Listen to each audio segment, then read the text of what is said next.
Hi అండి.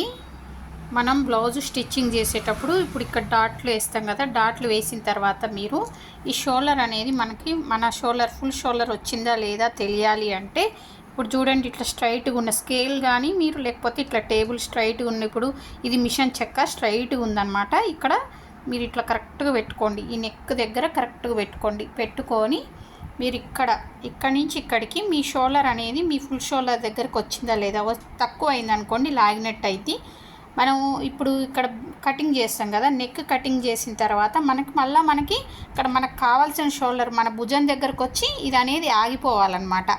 ఎక్కువ అయినప్పుడేమో loose అవుతుంది, తక్కువ అయినప్పుడు లాగినట్టు అవుతుంది. ఇది మనకి కరెక్ట్గా రీచ్ అయిందా లేదా ఒకసారి మనం ఇట్లా కుట్టిన తర్వాత కూడా చెక్ చేసుకోవచ్చు. ఇంకా నెక్ వేసిన తర్వాత కూడా ఇంకా కొంచెం ఇట్లా పోతుంది అనమాట.